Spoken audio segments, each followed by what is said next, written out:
Good afternoon, everyone. Thank you for joining Lewis University's television network. Today is Monday, February 21st, 2022, and I'm Jada Hoffman. And I'm Tony DeNardis. And we begin with our top national and international stories. White House Press Secretary Jen Psaki issued a statement Sunday night. The summit would follow a preliminary meeting between Secretary of State Antony Blinken and the Russian Foreign Minister on February 24th.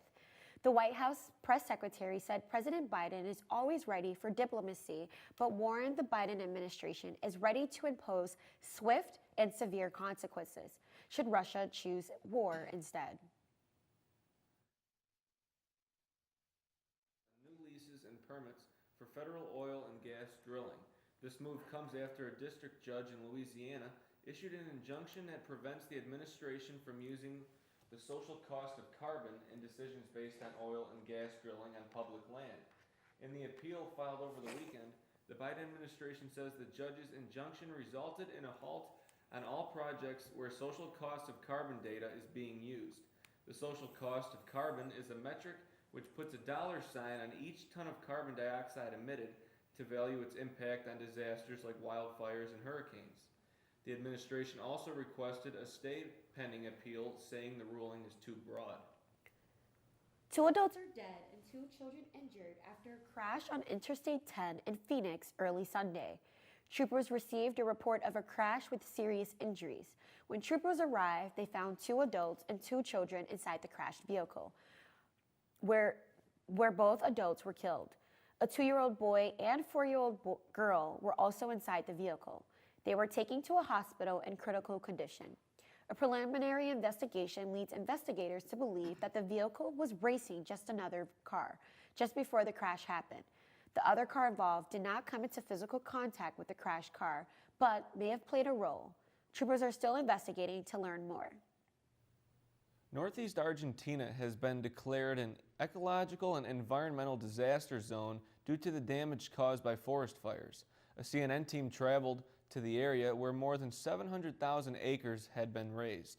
Argentina is currently suffering from its second La Nina weather pattern, which has brought little rainfall to the country's main agricultural regions.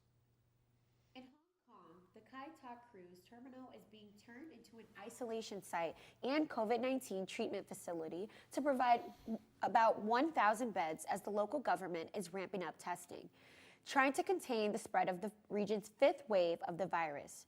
Hospitals are stretched to the limit with reports of people stuck outside in the rain due to a lack of hospital beds.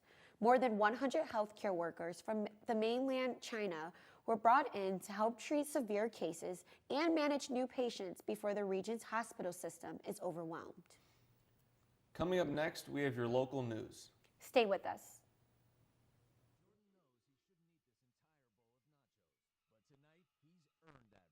Because a few hours ago, in the middle of happy hour, he recognized a sign.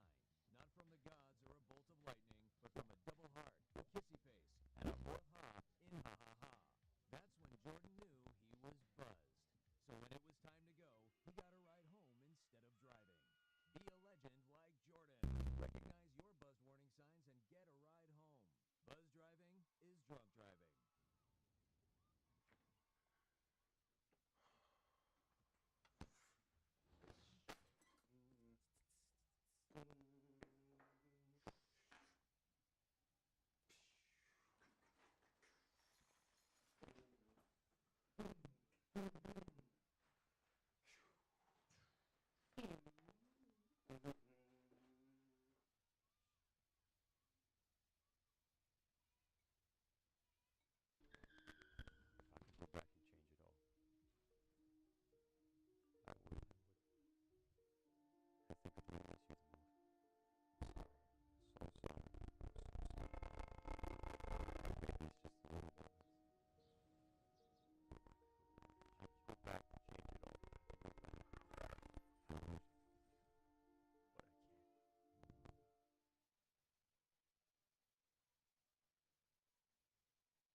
Apparently, Chicagoans need a lesson in manners.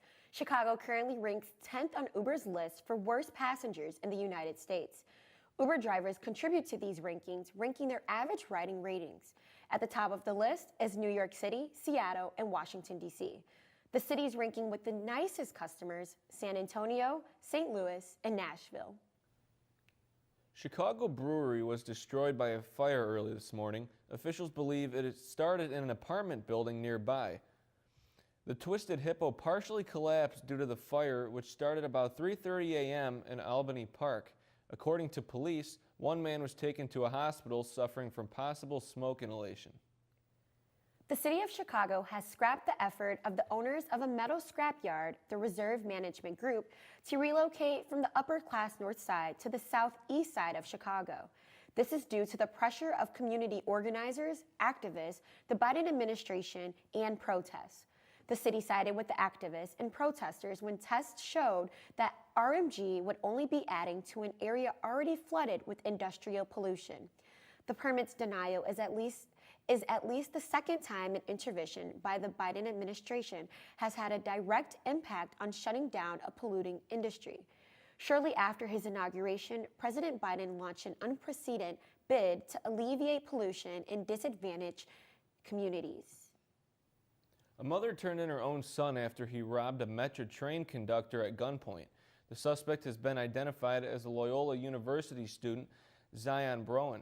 The 18-year-old sophomore has been charged with armed robbery after stealing $100 in cash at gunpoint from the Metro train conductor last Tuesday. R. Kelly will be returning to court once again. The singer, convicted last year on 9 counts, including sex trafficking, is now facing child pornography and obstruction in the Chicago federal case. According to Kelly's lawyer, the trial is scheduled to begin August 1st. In addition to Kelly, his former manager and longtime associate were also arrested in connection to the case. All three have pleaded not guilty to the charges. During a hearing Wednesday, 2 lawyers linked to Kelly's case withdrew. Stay with us. Next we will have our sports news. Stay with us.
Preoccupation with objects is one early sign of autism. Learn the others today. The sooner it's diagnosed, the better. So, I got this new family, and I don't know what it is about this one, but she can't seem to put down that toy. Could be wrong. Tap, tap, tap, tap. Oh, and she even talks to it. She talks to that more than she talks to him. What's up, bro? Nice shirt. Who's she talking to? Her mom? She talks to her mom a lot. We are now going live to Logan and Neil Carey Arena for sports. Thanks, Tony. After this weekend, the Lewis men's volleyball team is now 2-2 in MIVA play. The number 9 ranked Flyers went 1-1 this past weekend, dropping their match at Lindenwood in 5 sets, but were able to bounce back with a sweep over Quincy. Tyler Mincham earned a combined 33 kills over the weekend, with 4 other Flyers collecting double-digit kill numbers.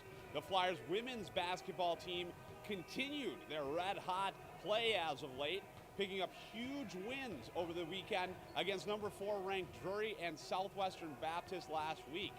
The women are currently on a 6-game win streak and are 10-6 in conference play. Grace Hilber had 24 points in the win against Drury, and Catherine Schmidt had 15 points on Saturday. Amelia Motz was also honored for Senior Day on Saturday as well. The Flyers men's basketball team improved to 11-3 in GLVC play after defeating Drury Thursday night and Southwest Baptist on Saturday. Drury Bell had 23 points in the win against Drury, and Bo Frericks had 17 points with 5 made threes in the win on Saturday. The Flyers currently hold the best record in the GLVC East Division, trailed closely by Southern Indiana, who is 11-5. The Lewis University's baseball team dropped both ends of its doubleheader on Saturday at Tribeca Nazarene, 8-12 and 4-1. The Flyers fall to 0-3 on the season, while the Trojans improve to 6-1. The baseball team has a little bit of time off before they are able to try and earn their first win this season. Lewis returns to the Diamond on Tuesday, March 1st, as they take on crosstown rivals St. Francis at DuPage Medical Field over in Joliet. And if you're looking to go to that game starts at 2 o'clock. As far as the week ahead looks here at Lewis, women's and men's basketball teams play here tonight at home. As you can see, the women are already warming up, preparing for their game behind me. Both women and men will be taking on McKendree here at Neil Carey Arena. The women tip off at 5:30 and then will be immediately followed by the men, who tip off right after at 7:30. The men's volleyball team plays here at home on Thursday against Purdue Fort Wayne, and that one is at 7 p.m.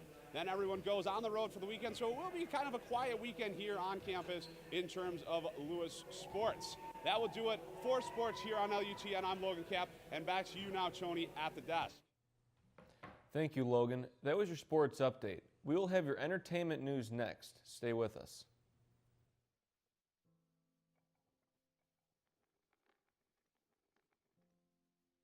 Maybe he's really focused. Hey, Michael. Michael. Maybe he likes spinning the wheels. Maybe he just loves trucks. Maybe he's just being a boy.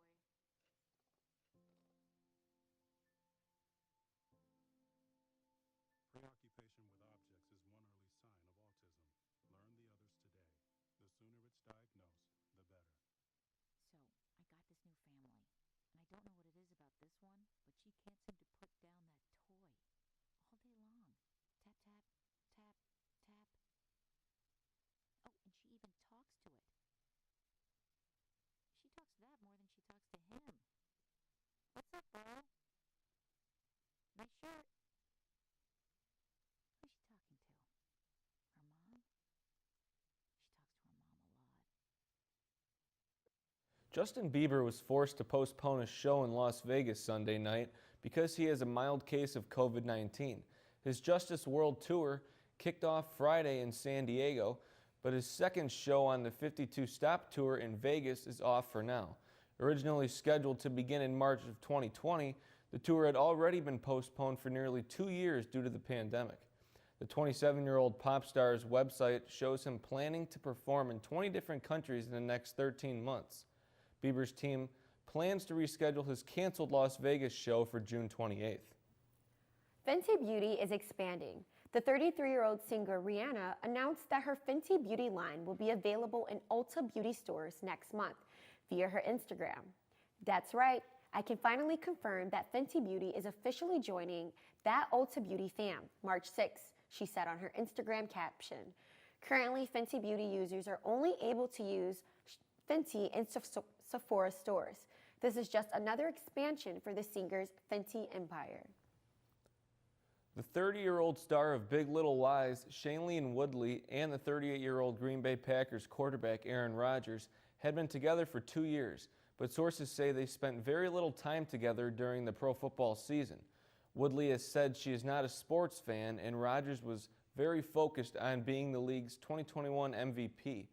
Although it's game over for the celebrity couple, sources close to them say they will remain friends. Netflix released Genius, a Kanye Trilogy Wednesday.